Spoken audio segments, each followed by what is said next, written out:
Hey guys, welcome back to my channel. আজকে নিয়ে এসেছি তোমাদের জন্য একটি ছোট্ট ভিডিও নিয়ে।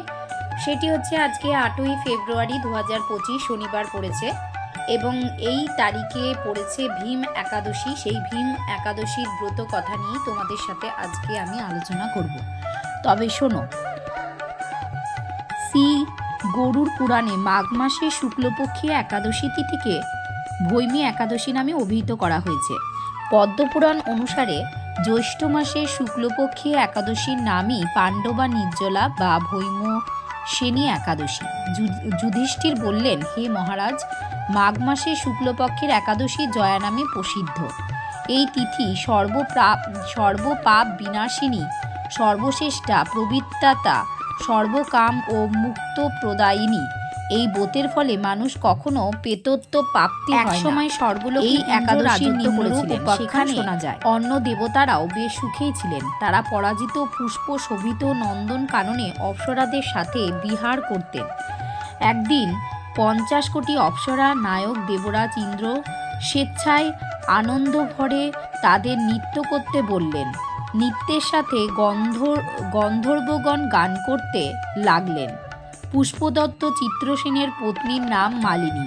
পুষ্পবন্তী নামে তাদের এক কন্যা ছিল। পুষ্পদত্তের পুত্রের নাম মাল্যবান। এই মাল্যবান পুষ্পবন্তীর রূপে মুগ্ধ হয়েছিল। পুষ্পবন্তী পুনঃ কটাক্ষ দ্বারা মাল্যবানকে বশীভূত করেছিল। ইন্দ্রের প্রতিবিধানের জন্য তারা দুজনেই নৃত্যগীতের দ্বারা সেই সভায় যোগদান করেছিল, কিন্তু একে অপরের প্রতি আকৃষ্ট থাকায় উভয়েরই চিত্ত বিভ্রান্ত হচ্ছিল। সেখানে তারা পরস্পর কেবল দৃষ্টিবদ্ধ অবস্থায় দাঁড়িয়ে থাকল। ফলে গানের ক্রমবিপর্যয় ঘটল। তাদের এই রকম তাল মান ভঙ্গভাব দেখে তারা যে পরস্পর কামাসক্ত হয়েছে দেবরাজ ইন্দ্র তা বুঝতে পারলেন। তখন ক্রোধবশে তিনি তাদের অভিশাপ দিলেন যে, তোমরা আমার আজ্ঞা লঙ্ঘন করেছ, তোমাদের ধিক। এখনই তোমরা পিশাচ যোনি লাভ করে মর্ত্যলোকে নিজ দুষ্কর্মের ফল ভোগ করো।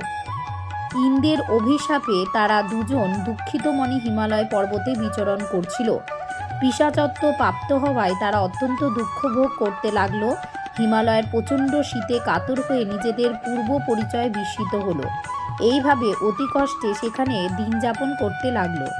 একদিন পিশাচ নিজ পত্নী পিশাচিকে বলল, সামান্য মাত্র পাপ করিনি, অথচ নরক যন্ত্রণার মতো পিশাচত্ব প্রাপ্ত হয়েছি। অতএব এখন থেকে কখনো কোনো পাপকর্ম করব না।